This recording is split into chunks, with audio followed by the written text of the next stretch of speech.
Hello, my name is Ben Roselieb. Thank you for watching 3TV News on the web. And I'm Lauren Radliff. We have an interview with Coach Coleman and his resignation. Stay tuned for all of that and more, but first we will take a look at the construction update on the Affinity Complex. In case you haven't noticed, there are a couple of giant structures being built on the south side of campus. Jeff Peterfy has an update on the construction at the Affinity Commons. Construction is nothing new at Ohio Northern University. This building you see is one of a couple new buildings being built in the Affinity Complex that will house students and will have futuristic amenities. Justin Courtney is the head of residence life here at Ohio Northern, and he is in charge of the newest construction project. We are embarking on our phase 2 of our 3-phase housing plan here at the university. And this housing transformation started in 2006 when we completed phase 1. With phase 2, we're actually doing the remainder of the Affinity Village. And then we're also doing a renovation of Founders Park and McGlot this summer. The new housing will have some state-of-the-art equipment, including geothermal technology. The way that the geothermal technology works with the well fields that are actually dug, it actually pulls all the heating and cooling from the ground. So when the building is warmer, it actually would cool from the earth and stuff. There'll be a lot of different things like motion-censored lights in the complex and just a lot of different things that will help, I think, in that effort for us to be a much more sustainable university.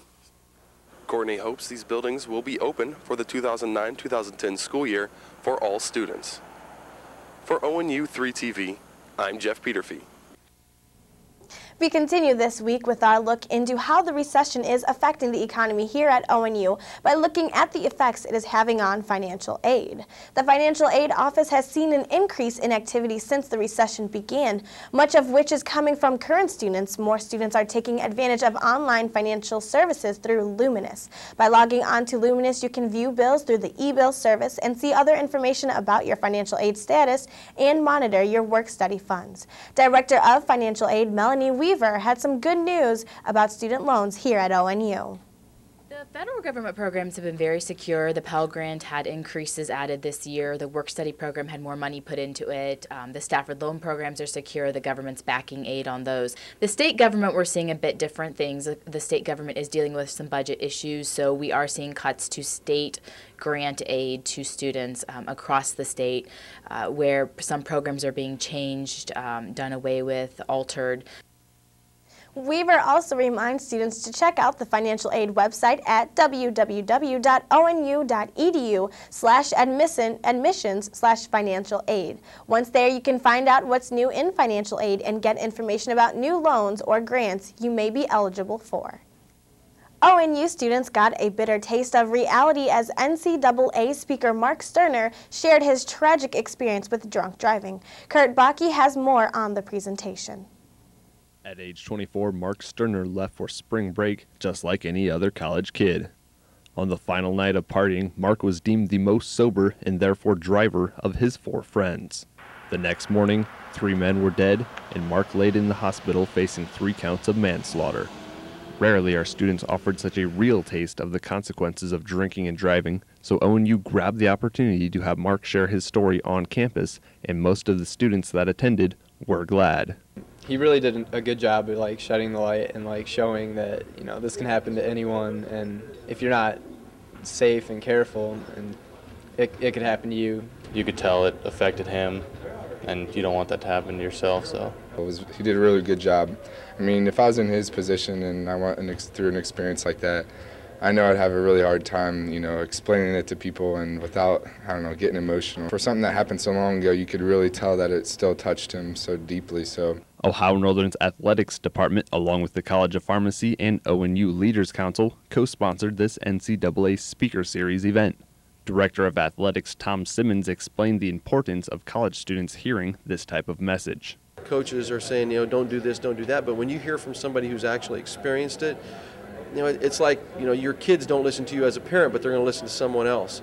Well, maybe, extending that, our kids, and I say that affectionately, might listen to someone else and learn something from them. So the next time you're out partying, before you get behind the wheel, stop and remember that it's not just your life that you may be putting at risk. Kurt Bakke for 3TV News. The ONU Lions Club hosts many activities throughout the academic year. Recently, the leadership-based program invited Dr. Lawrence Cook to speak about his experiences as a Hardin County coroner. Lauren Ratliff has more. Students of all majors piled into room 100 of the Hicks-Piersdorf building to listen to medical doctor and Hardin County coroner Dr. Cook describe the techniques he uses in order to solve local murder cases. Contrary to today's popular television shows, Dr. Cook says investigations and finding out what happened takes a lot more time than expected. People do perceive that it is a very fast process of collecting DNA and getting results for DNA and even getting results of the true cause of death back within an hour show like they see on CSI. But actually it takes 8 weeks for us to get back the final death cause. Aside from on-campus guest speakers, the Lions Club is also known for recycling used eyeglasses and sending them to underprivileged countries and mission work all around the world. Director of the Lions Club, Professor Paul Nutter, says the ONU chapter is currently looking for new members. We're looking for people and students that want to get involved as the president of the club or the secretary or the treasurer. Membership, programming, look around for opportunities. Be sure to look around campus for future Lions Club events. For ONU 3 TV, I'm Lauren Ratliff.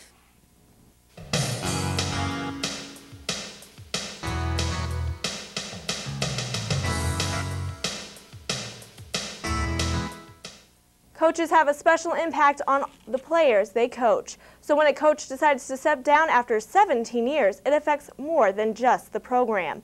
ONU's head basketball coach, Jeff Coleman, has taken that step down. Jeff Peterfy has more.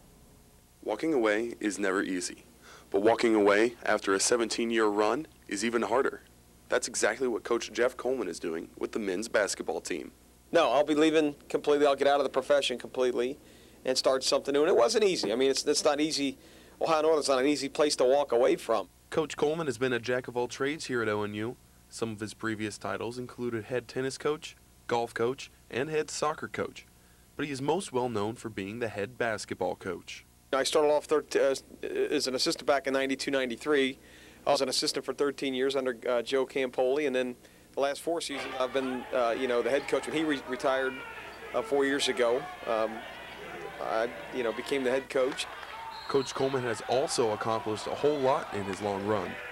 That national title run that first year was pretty fun, and then we went back in 2001. We've had some great times together, with the people that have come through here, the players and the coaches and everything. It's been a great experience, and I don't regret any of it. So after a terrific career, Coach Coleman is shutting off the lights. For ONU 3 TV, I'm Jeff Peterfy. For Amanda Cribley and Ben Rosley, I'm Lauren Ratliff. Thanks for watching 3 TV News.